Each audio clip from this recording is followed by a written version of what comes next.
والمرسلین اما بعد فاعوذ باللہ من الشیطان الرجیم بسم اللہ الرحمن الرحیم۔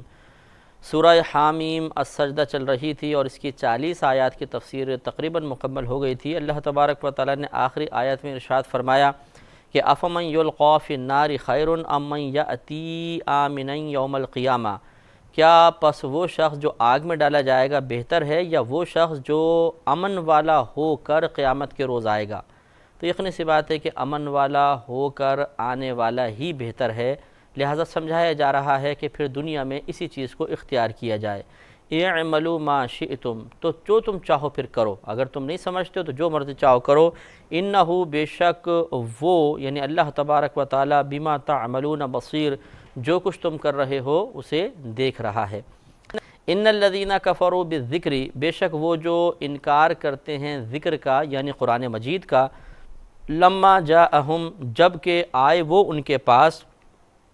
تو اس میں آگے عبارت محذوف ہے کہ ان کی خرابی کا حال پھر نہ پوچھو کہ آخرت میں کس قدر ان کے ساتھ برا انجام ہوگا۔ وَإِنَّهُ لَكِتَابٌ عزیز، اور بے شک وہ یعنی یہ قرآن عظیم ضرور ایک کتاب ہے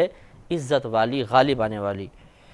لا يأتیہ الباطل من بین یدیہ وما من خلفہ، باطل کو اس کی طرف راہ نہیں، یعنی باطل اس کی طرف راستہ نہیں پا سکتا، نہ اس کے آگے سے نہ اس کے پیچھے سے۔ یہ اشارہ ہے اس طرف کہ قرآن پاک میں قیامت تک کوئی تغیر و تبدل نہیں ہو سکتا۔ اللہ تبارک و تعالی نے چونکہ خود اس کی حفاظت کا وعدہ فرمایا، اور اس حفاظت کے لیے اللہ تعالی نے دنیا میں ایسے اسباب و ذرائع مہیا کر دیے ہیں کہ اب قیامت تک اگر ایک شخص زیر زبر بھی بدل دے گا تب بھی وہ چھپ کر نہیں رہ سکتا، فوراً غلطی منکشف ہو جائے گی اور اس غلطی کو درست کر لیا جائے گا۔ تو گویا کہ قرآن عظیم چونکہ اللہ تبارک و تعالیٰ کی آخری اور قیامت تک باقی رہنے والی کتاب ہے، لہذا اللہ تبارک و تعالیٰ نے اس کو ہر قسم کے تغیر و تبدل سے محفوظ فرمایا ہے، اور یہ اسلام کے حق ہونے کی دلیل ہے۔ کسی بھی مذہب کی کوئی ایسی کتاب دکھا دی جائے کہ جس میں کوئی تغیر و تبدل نہیں ہوا، لیکن قرآن عظیم ایک ایسی کتاب ہے کہ اس میں کوئی تبدیلی نہیں ہوئی۔ نبی کریم صلی اللہ علیہ وسلم کے دور مبارکہ سے لے کر قیامت تک پورا قرآن ایک ہی ہے۔ تنزیل من حکیم حمید، یہ نازل کردہ ہے حکیم حمید کی طرف سے، حکیم حکمت والا، حمید جس کو سراہا گیا ہو، اس کی تعریف کی گئی ہو، اس کی حمد کی گئی ہو، یہ اس کی طرف سے نازل کردہ ہے۔ ما یقال لک الا ما قد قیل للرسل من قبلک، اے حبیب کریم صلی اللہ علیہ وسلم نہیں فرمایا گیا آپ سے مگر وہی جو بے شک کہا گیا رسولوں سے آپ سے پہلے۔ ایسے ہی مطلب آپ کے ساتھ معاملہ ہوا، ایسے ہی پچھلے رسولوں کے ساتھ بھی ہو چکا ہے۔ ان ربک لذو مغفرۃ وذو عقاب علیم، بے شک آپ کا رب ضرور بخشنے والا ہے اور دردناک عذاب والا ہے، دردناک عذاب دینے والا ہے۔ تو اگر یہ لوگ کفار آپ کے ساتھ برا سلوک کرتے ہیں تو پچھلے انبیاء علیہ السلام کے ساتھ بھی ایسا سلوک ہوا ہے۔ اللہ تبارک و تعالیٰ بخشنے والا بھی ہے اگر یہ توبہ کر لیں، اور نہ توبہ کریں تو پھر وہ دردناک عذاب والا بھی ہے۔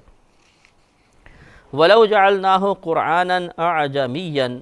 اور اگر ہم بناتے اسے ایسا قرآن جو عجمی زبان میں ہے، لَقَالُوا، تو ضرور یہ کفار کہتے، لَوْلَا فُصِّلَتْ آیَاتُهُ، کیوں نہیں تفصیل سے بیان کی گئیں اس کی آیات۔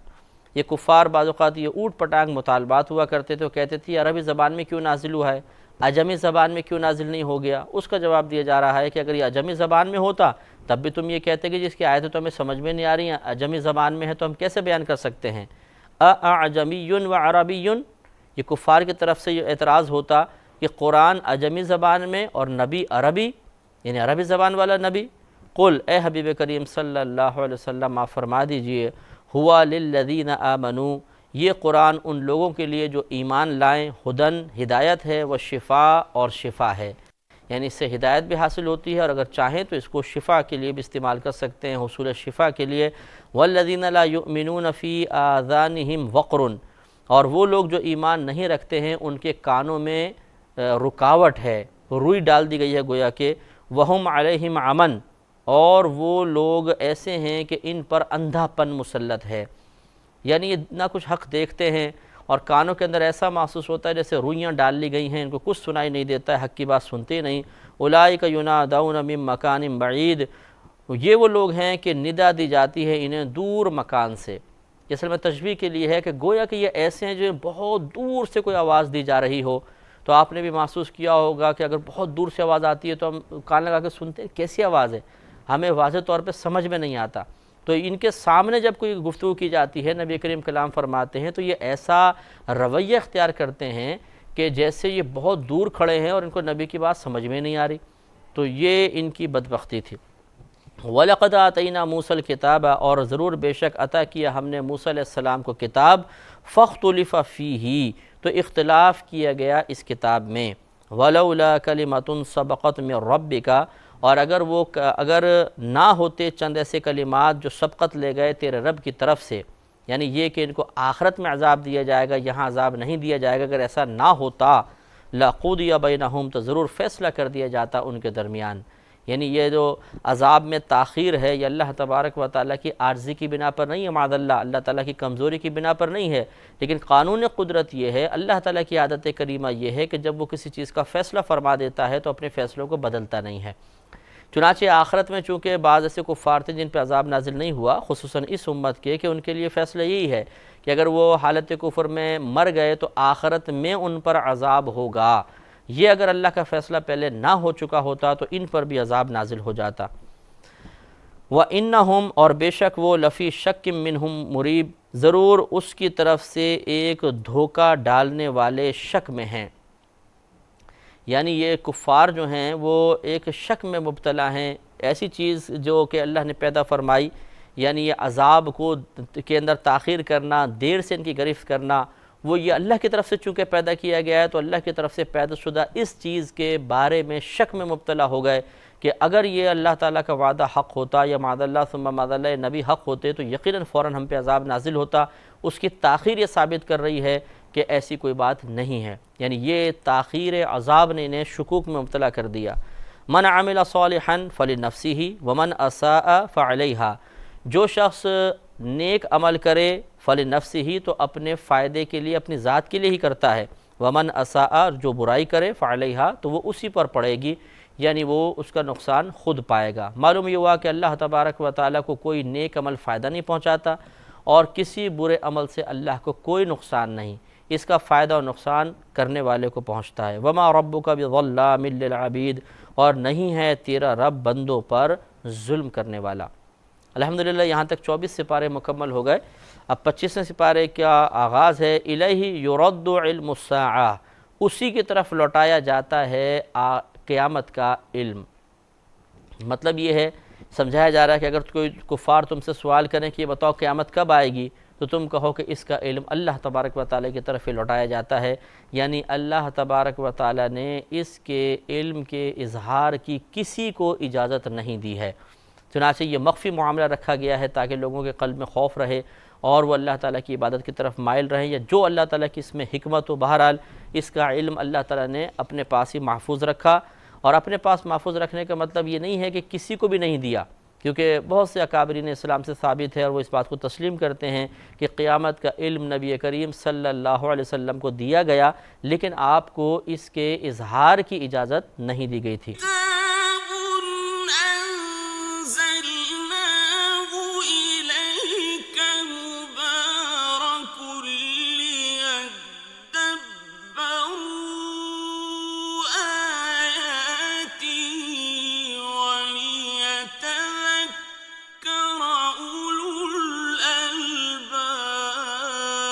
وما تخرج من ثمرات من اکمامها، اور جو کوئی پھل اپنے غلاف سے نکلتا ہے، وما تحمل من انثى، اور جو بھی مؤنث حاملہ ہوتی ہے، ولا تدعو، اور جو بھی وہ بچہ جنتی ہے، الا بعلمہ، وہ اللہ تبارک و تعالیٰ کے علم میں ہی ہے۔ اگر آپ چاہیں تو سب کو معنافیہ بنائیں، میں نے اس کو مثبت جملہ کر کے پیش کیا، حصر پیدا کر کے، یہ بھی بالکل صحیح ترجمہ ہے۔ آپ چاہیں تو یوں کر سکتے ہیں، اور نہیں نکلتا ہے کوئی پھل اپنے غلاف سے، اور نہیں حاملہ ہوتی کوئی مؤنث، اور نہیں بچہ جنتی وہ، مگر اللہ تعالیٰ کے علم کے ساتھ۔ تو یہ بھی ایک اسلوب ہوتا ہے، ہم جب اردو میں ترجمہ کرتے ہیں تو اس کو مثبت بنا لیتے ہیں کہ جو کچھ غلاف سے پھل نکلتے ہیں، جو مؤنث حاملہ ہوتی ہے، جو بچہ جنتی ہے، وہ اللہ تعالیٰ کے علم میں ضرور ہوتا ہے۔ و یوم ینادیہم،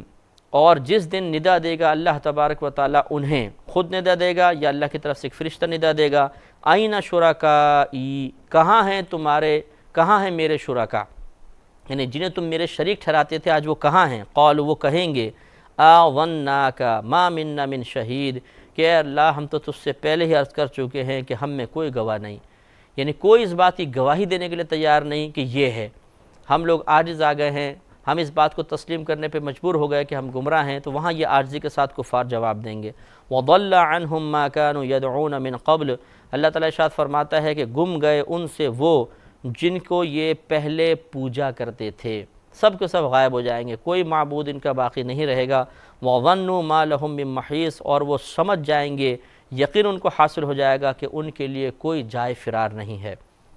لا یسأم الانسان من دعاء الخیر، اللہ تعالیٰ فرماتا ہے کہ انسان بھلائی کی دعا سے نہیں اکتاتا، وہ تو مانگتا رہتا ہے بھلائیاں۔ وَإِن مَسَّهُ الشَّرُّ، اور جب کوئی برائی اس کو پہنچتی ہے، فَيَئُوسٌ قَنُوطٌ، تو نا امید ہو جاتا ہے، آس توڑنے والا ہو جاتا ہے،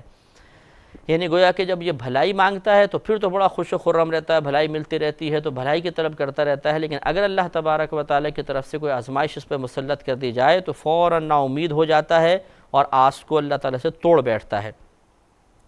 یہ ایک کافر انسان کی فطرت اصل میں بیان کی جا رہی ہے، لیکن اگر یہ مسلمان میں بھی پائی جائے یہ عادت تو اسے یاد رکھنا چاہیے کہ یہ مومنانہ عادت نہیں ہے، کافرانہ عادت ہے۔ اس عادت کی بنا پر ہم اس شخص کو کافر تو نہیں کہیں گے، لیکن اتنا ضرور ہے کہ یہ کہا جائے گا کہ آپ میں ایک ایسی عادت موجود ہے جو حقیقتاً کفار کے اندر ہونی چاہیے تھی، کہ انہی کے بارے میں اللہ نے بیان فرمایا ہے، لہٰذا آپ اس عادت کو دور کیجئے۔ ایک اور بری عادت کا تذکرہ ہو رہا ہے کہ وَلَئِنْ أَذَقْنَاهُ رَحْمَةً مِنَّا مِنْ بَعْدِ ضَرَّاءَ مَسَّتْهُ، اور اگر ہم اسے اپنی رحمت کا مزہ چکھائیں اس تکلیف کے بعد جو اسے پہنچی تھی، لَيَقُولَنَّ، تو ضرور وہ کہے گا، ہَذَا لِی، یہ تو میری طرف سے ہے، یعنی یہ میرے لیے ہے، میری طرف سے ہے، میرا کمال ہے۔ جیسے کہ آج کل بھی بیوقوف قسم کے لوگ ہوتے ہیں کہ جب مصیبت میں گھر جاتے ہیں بری طریقے سے، اللہ یاد آتا ہے، دعائیں مانگ رہے ہیں، تعویذات کر رہے ہیں اور دعائیں کروا رہے ہیں، نمازیں پڑھ رہے ہیں، پھر جب اللہ تبارک و تعالیٰ کا کرم ہوتا ہے وہ چیز دور ہو جاتی ہے تو یہ نہیں کہتے کہ جی ہم نے بڑی دعائیں مانگی تھی اللہ تعالیٰ نے کرم فرما دیا، بلکہ وہ کہتے ہیں دیکھا میرا کمال، میری تدبیروں نے ایسا کیا ہے۔ یہ غلط طریقہ ہے، کفار کی عادت ہے۔ وَمَا أَظُنُّ السَّاعَةَ قَائِمَةً، اور وہ کہتا ہے کہ میرا گمان یہ ہے کہ قیامت قائم نہ ہوگی۔ وَلَئِن رُجِعْتُ إِلَىٰ رَبِّي، اور البتہ اگر لوٹایا گیا میں اپنے رب کی طرف، إِنَّ لِي عِندَهُ لَلْحُسْنَىٰ، تو بے شک میرے لیے اس کے پاس ضرور بھلائی ہوگی۔ تو یہ کافر ہے کہ جس کا یہ خصلت بیان کی جا رہی ہے کہ جب اللہ تعالیٰ اس کو کوئی نعمت دیتا ہے تو وہ بہت خوش ہوتا ہے، اور لیکن اس نعمت کو اللہ تعالیٰ کا فضل قرار نہیں دیتا، اپنا کمال قرار دیتا ہے، اور جب اس کو ڈرایا جائے کہ جی قیامت قائم ہوگی، تم اللہ تعالیٰ کی بارگاہ میں جا کے حساب و کتاب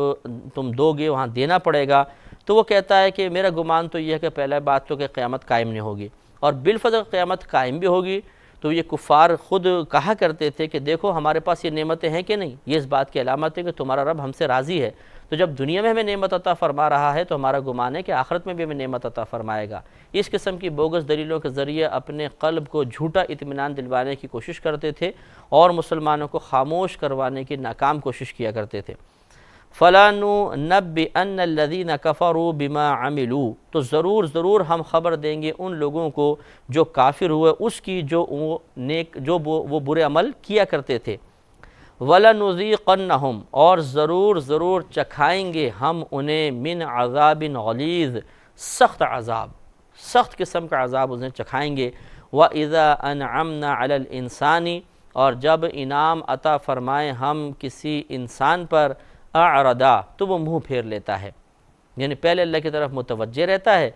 مصیبت پہ اللہ یاد آتا ہے، لیکن جب اللہ تعالیٰ احسان فرما دے تو بھول بھال جاتا ہے۔ وَنَأَىٰ بِجَانِبِهِ، اور اپنی طرف دور ہٹ جاتا ہے، یعنی اپنے معاملوں میں مشغول ہو جاتا ہے۔ وَإِذَا مَسَّهُ الشَّرُّ، اور جب اسے کوئی تکلیف پہنچتی ہے، فَذُو دُعَاءٍ عَرِيضٍ، تو وہ چوڑی دعا والا ہو جاتا ہے، پھر بڑا گڑ گڑا کے دوبارہ اللہ کی طرف رجوع کر لیتا ہے۔ یہ ایک برا عمل ہے جو اللہ تبارک و تعالی یہاں پر بیان فرما رہا ہے کہ مصیبت میں اللہ کو یاد کرنا اور خوشی کے وقت میں بھول جانا۔ تو مصیبت کے وقت میں اللہ کو یاد کرنا یہ تو برا نہیں، بہت اچھی بات ہے، لیکن برائی یہ ضرور ہے کہ جب اللہ تعالیٰ راحت عطا فرمائے تو اس کو فراموش کر دیا جائے، اور اس راحت کو، اس حصول نعمت کو اپنا کمال قرار دیا جائے، یہ دونوں چیزیں غلط ہیں۔ قل ارأیتم، اے حبیب کریم صلی اللہ علیہ وسلم آپ فرما دیجئے کہ ذرا یہ بتاؤ، ان کان من عند اللہ، کہ اگر یہ قرآن اللہ تعالیٰ کے پاس سے ہے بالفرض، اور واقعی ہے بھی، لیکن یہ قضیہ فرضیہ کے طور پر بیان ہو رہا ہے، ثم کفرتم بہ، پھر تم اس کا انکار کر دو، من اضل ممن ہوا فی شقاق بعید، تو اس سے بڑھ کر گمراہ کون جو دور کی ضد میں پڑ گیا ہے۔ یعنی تم نہیں مانتے کہ یہ اللہ کی کتاب ہے، ایک لمحے کے لیے فرض کر لو اگر یہ اللہ کی کتاب ہو اور پھر بھی تم اس کا انکار کرو، تو بتاؤ کھلی گمراہی میں ہوگے کہ نہیں ہوگے؟ تو جب فرضی طور پر وہ اس بات کو تسلیم کر لیں گے کہ قرآن اللہ کی کتاب ہے، تو انہیں ماننا پڑے گا کہ ہاں یہ کھلی گمراہی ہے۔ تو اب اگر یہ ثابت ہو جائے کہ واقعی اللہ کی کتاب ہے، تو آپ پہلے اس کا اقرار کر چکے ہیں، آپ کو ماننا چاہیے کہ آپ کھلی گمراہی میں ہیں، اور ہزارہ دلائل اس پر موجود ہیں کہ قرآن اللہ کی کتاب ہے۔